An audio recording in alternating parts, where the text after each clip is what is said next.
Welcome to शिक्षा treasure. आज हम क्लास 8 साइंस का माइक्रो ऑर्गेनिज्म फ्रेंड और फो चैप्टर करेंगे।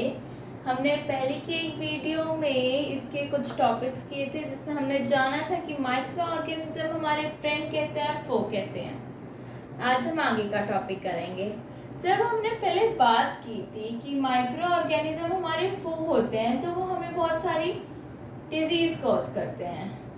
अब जब हमें डिजीज करते हैं तो हमें अगर उनसे बचना है, मेडिसिन की बात करें उनसे बचने के लिए, तो वो क्या है? तो वो होती है एंटीबायोटिक्स। एंटीबायोटिक्स ऐसी मेडिसिन होती हैं जो इन माइक्रो ऑर्गेनिज्म की ग्रोथ को स्टॉप करती है और या फिर इन्हें किल कर देती हैं। तो ये जो अगर हमें कभी भी माइक्रो ऑर्गेनिज्म के थ्रू कोई भी डिजीज होती है तो अगर हम एंटीबायोटिक्स लेते हैं तो वो वहाँ से उनका ग्रोथ स्टॉप हो जाता है या वो मर जाते हैं। अब बात आती है एंटीबायोटिक्स को लेने की। तो एंटीबायोटिक्स को लेने हमें हमेशा डॉक्टर की एडवाइस से ही लेने चाहिए, क्योंकि अगर हम या तो अगर हमने ज़्यादा मात्रा में ले लिया तो ये हमारे लिए डेंजरस हो सकती है। तो ये चीज़ हमें हमेशा ध्यान रखनी है। अब एक और चीज़ आती है इसमें, वैक्सीन।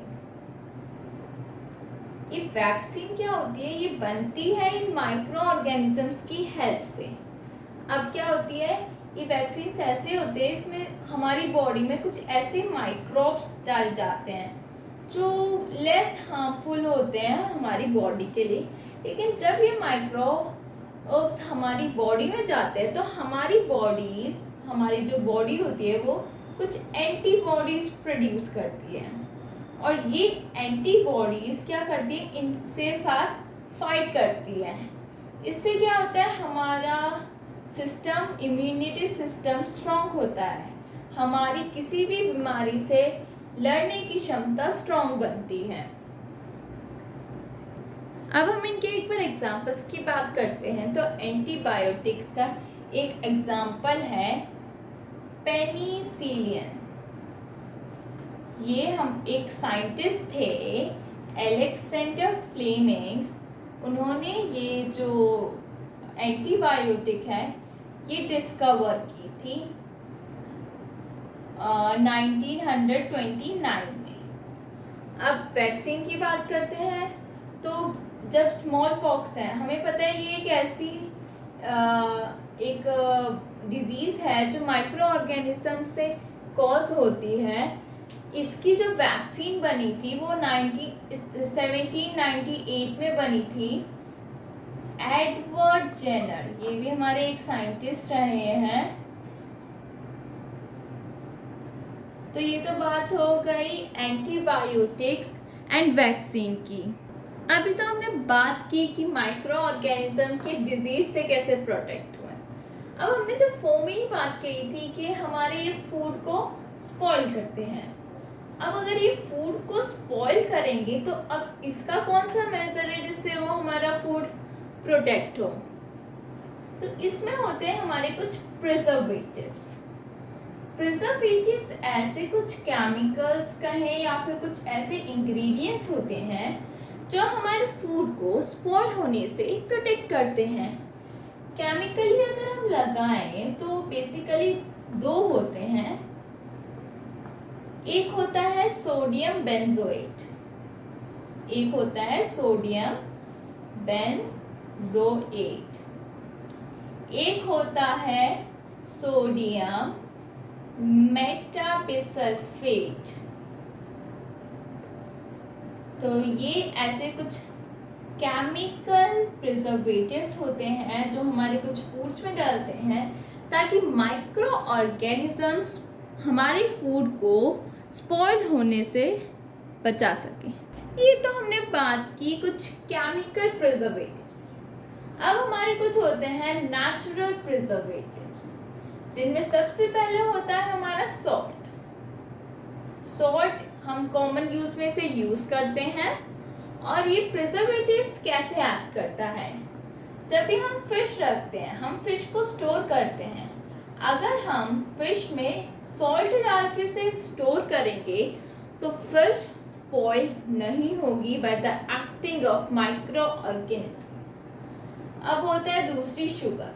शुगर भी एक बहुत बेसिक कंपोनेंट है हमारी लाइफ का, और ये जो यूज होता है वो जैम्स में होता है। जैम्स, जेलीज वगैरह, पता है हमें मीठी होती है, लेकिन शुगर डालने से उनका क्या होता है, वो माइक्रो ऑर्गेनिज्म से भी प्रोटेक्ट होती है। बात रही ऑयल और विनेगर की, ये दोनों ही पिकल में डलते हैं, अचार में डलते हैं, ताकि ये जो हमारे पिकल्स होते हैं ये भी माइक्रो ऑर्गेनिज्म के एक्ट से बच सके स्पॉइलिंग होने से। फूड स्पॉइलिंग में एक और आता है, वो होता है हीट एंड कोल्ड मेथड। अब तक तो हम प्रिजर्वेटिव्स डाल के अपने फूड को स्पॉइल होने से बचा रहे थे, लेकिन अब हम एक heat and cold method use करेंगे जिससे हमारा फूड स्पॉइल होने से बच सके। That is pasteurisation. ये जो प्रोसेस होता है ये लॉइस पास्चर द्वारा डिस्कवर किया गया है। हमने पहले भी पढ़ा था कि लॉइस पास्चर ने फर्मेंटेशन भी डिस्कवर की थी, तो इसने पेस्चराइजेशन भी डिस्कवर की थी, इसके नाम से ही पता चलता है। अब बात करते हैं ये प्रोसेस होता क्या है। ये बेसिकली मिल्क में यूज होता है। क्या होता है, मिल्क को 70 डिग्री सेल्सियस पे पहले हीट किया जाता है सडनली, वो भी अबाउट 15 to 30 सेकेंड्स के लिए, और फिर उसे जब एकदम हीट किया है उसके बाद डायरेक्टली चिल्ड किया जाता है। इस प्रोसेस से भी क्या होता है, जो माइक्रो ऑर्गेनिज्म की ग्रोथ होती है वो स्टॉप हो जाती है।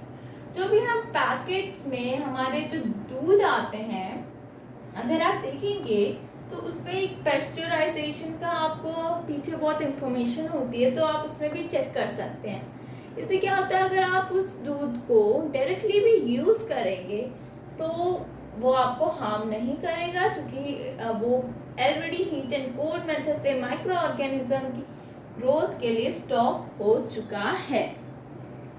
अब तक तो हमने बात की थी कि फूड स्पॉइलिंग से हम अपने फूड को कैसे प्रोटेक्ट कर सकते हैं प्रिजर्वेटिव और हीट एंड कोल्ड मेथड के थ्रू। अब जो हमारा लास्ट टॉपिक होता है वो होता है नाइट्रोजन साइकिल, और ये भी एक बहुत इम्पॉर्टेंट टॉपिक है। हमने चैप्टर के शुरू में ही पढ़ा था कि नाइट्रोजन फिक्स की जाती है माइक्रो ऑर्गेनिज्म के थ्रू, जो कुछ bacteria like rhizobium and blue green algae ये काम करते हैं। अब एक हमारी साइकिल आती है, चैप्टर के एंड में आप देख सकते हैं, तो यहाँ पर भी है आपके सामने। अब एक बार हम इसे समझ लेते हैं। सबसे पहले है एटमॉस्फेरिक नाइट्रोजन, जो हमारे एटमॉस्फेयर में प्रेजेंट होती है। अब ये भी दो तरह से सॉइल में जाती है। पहला होता है nitrogen fixing bacteria and blue green algae fix nitrogen atmospheric nitrogen. तो ये क्या होते हैं, ये जो बैक्टीरिया और ब्लू ग्रीन एल्गे होते हैं ये एटमॉस्फेरिक नाइट्रोजन को नॉर्मल नाइट्रोजन में फिक्स कर देते हैं। अब क्या होता है, bacteria in turn fix nitrogen into nitrogenous compounds. अब इन्होंने तो पहले तो नाइट्रोजन एटमॉस्फेरिक नाइट्रोजन को फिक्स किया, अब ये ऐसी नाइट्रोजन को ही नाइट्रोजीनियस कंपाउंड्स में फॉर्म करते हैं, दैट इज सॉलिड। वो जाती है अब सॉइल में, compounds of nitrogen in the soil. अब एक और प्रोसेस होता है लाइटनिंग फिक्सिंग नाइट्रोजन। जब लाइटनिंग होती है, लाइटनिंग आप जानते हैं जब भी रेन वगैरह के टाइम पे लाइटनिंग होती है तो उससे भी नाइट्रोजन फिक्स होता है, that directly goes two compounds of nitrogen in this soil. अब जब सॉइल में गई तो हमने पढ़ा था कि ये राइजोबियम क्यों फिक्स करते हैं, और for the plants to uptake it. तो अब ये जो सॉइल में गए it is uptaken by the plants. अब ये जो प्लांट्स होते हैं एनिमल्स इन्हें खाते हैं। अब क्या होता है, एनिमल्स ने ये खा लिए, अब ये हमें ध्यान रखना है, प्लांट्स के पास अभी भी नाइट्रोजीनियस कंपाउंड्स अवेलेबल है। अब प्लांट्स को एनिमल्स ने खाया तो अब इनके पास चले गए। अब ये जो नाइट्रोजन कंपाउंड्स वापस सॉइल में कैसे आते हैं? या तो एक्सक्रिएशन से, जो एनिमल एक्सक्रीट करते हैं, या जब उनकी डेथ हो जाती है तो वो सॉइल में वापस आ जाते हैं। अब सॉइल के बाद कहाँ जाएंगे? अब क्या करता है भाई? बैक्टीरिया। बैक्टीरिया ने क्या किया, इन जो भी कंपाउंड्स होते हैं नाइट्रोजन के, वापस गैसियस नाइट्रोजन में टर्न कर दिया। अब ये वापस आ गए हमारे एटमॉस्फेरिक नाइट्रोजन। सो ये बात हो गई हमारी नाइट्रोजन साइकिल की। आज की इस वीडियो में हमने माइक्रो ऑर्गेनिज्म को फूड स्पॉइल करने से प्रोटेक्ट करने के preservative, heat and cold method के बारे में पढ़ा, और फिर बाद में नाइट्रोजन साइकिल को एक्सप्लेनेशन के बारे में पढ़ा। अगर आपको इससे रिलेटेड कोई भी डाउट हो तो आप कमेंट बॉक्स में जाके कमेंट करें। अगर आपको ये वीडियो पसंद आई हो इसे लाइक करें एंड चैनल को सब्सक्राइब करना ना भूलें। Thank you.